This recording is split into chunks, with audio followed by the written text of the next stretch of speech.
This is Tom O'Neill of The Envelope with Mark Harris of Entertainment Weekly, who is the Dr. Frankenstein of the Oscar pundit world because he created Dave Carter. Yes, and then the monster got bigger than I did. So, you know. Well, here's a chance now for you to even the score, Mark. All right, let's take a look at this Best Picture race, all right? And you tell me, are there any surprises that could still happen there? Yeah, I think there's always, the possibility of a surprise. I would never go against Dave, but, I think we have 5 favorites now with the Producers Guild nominations out. Milk, Frost Nixon, Slumdog, Benjamin Button, and The Dark Knight, I think, now has to be considered the favorite for that 5th slot. So what could still get in? I mean, I think WALL-E is not as dead as some of its detractors are saying it is. I think there's a lot of people who really love that movie. I think The Wrestler has a lot of momentum, and people are really impressed by that. It kind of has one foot in the indie world and one foot in being a really old Hollywood movie. And, I wonder, I don't think The Dark Knight is inevitable. I don't think Frost Nixon is inevitable yet, although by acting inevitable, it's getting close to being inevitable, which is a good strategy. And even Milk, I don't think is a lock. I think we've got 2 locks, Slumdog and Button, and Milk and Frost Nixon are getting pretty close. And then the 5th slot, still don't know. Well, why would you say that, though? I disagree here. I think that we have 2 locks. I agree with you on those 2. But I think that Milk is a lock because it has, as you and I know, a strong, passionate following, especially after Prop 8. It feels important. It's got Penn. Certainly there's a big gay vote within the Academy that will rally behind it. So I think it's probably safe enough with those number 1 votes to get in. But why do you think it's vulnerable? Well, I think the big gay vote in the Academy is maybe not as big as I would like it to be. I certainly don't think it should be vulnerable. I absolutely think it deserves a slot in those final 5. I really, really understand what the number 1 constituencies for Slumdog and Button are. Those both seem to have huge followings that don't overlap. Milk, it's a little more complicated, a kind of amalgam of constituencies that it has to pull together. But I agree. For me, it's a near lock. I think it will do that. I'm a little more puzzled as to where the number 1 votes come from for Frost Nixon, which I think is a lot of people's number 2 or number 3. And The Dark Knight, I certainly could see it getting number 1s, but it's been very, very iffy. A lot of people have been saying a comic book movie and a sequel, no way does it get a Best Picture nomination.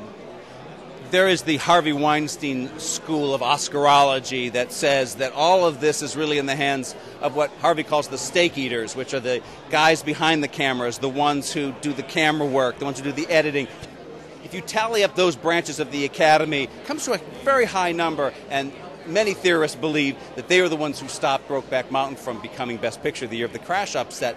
But this year, The Dark Knight is probably their movie. If they have a movie, it's theirs. The problem is that when you talk to actual Oscar voters, you don't hear a lot of Dark Knight, but you do hear a lot of Button. You hear a lot of Slumdog. Yeah, I mean, I was going to say, I don't think that group of people, the craft guilds, which are, you're right, a tremendous voting block of the Academy, are monolithic. I think they're going to vote for a lot of different movies. I think they really admire the combination of kind of old-fashioned storytelling values and new technology in Button. And I think Slumdog Millionaire is just a movie that people love across all the branches. But, I think there are craft people who probably really admire Milk. I think there are craft people for whom Frost Nixon, a really traditional movie, very well executed, is their choice. And I think there are going to be craft people who go for Dark Knight too, especially with the move in the last few years to get a younger and more diverse Academy membership. I mean, we're just beginning to see what this kind of more international young Academy membership can do, and that's why a movie like There Will Be Blood, that everybody would have said was too dark for the Academy, could come on really strong last year and get 8 nominations. There are 3 movies I think that still have a chance of getting into, and I know you probably disagree with this. Gran Torino, The Reader, and WALL-E. Do you agree with any of those? I agree with Gran Torino, which has come on incredibly strong at the box office and is going to be opening wide just as people are sending in their ballots. I certainly agree with WALL-E. The Reader, to me, seems out of the picture. I don't looking at its box office gross, which has not been great, and its reviews, which in comparison to some other prestige movies have been just so-so, I don't see how it leapfrogs past not only Frost Nixon, but Doubt and The Wrestler and Revolutionary Road to grab that slot. But the other two, certainly, I think, are really possible.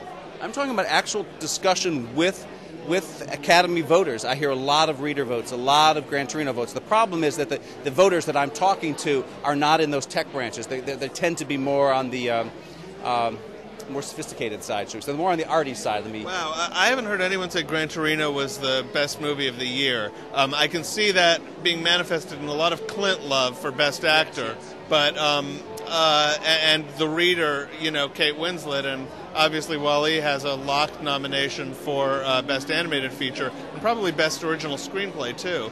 But it's hard for me to picture Gran Torino getting a Best Picture slot. It's I'm not sure it's got the number one votes, and there is some stiff competition. What could, if there's a long shot, beamed in from the planet Neptune that makes it into Best Picture, what would it be? From way outside the field we're talking about?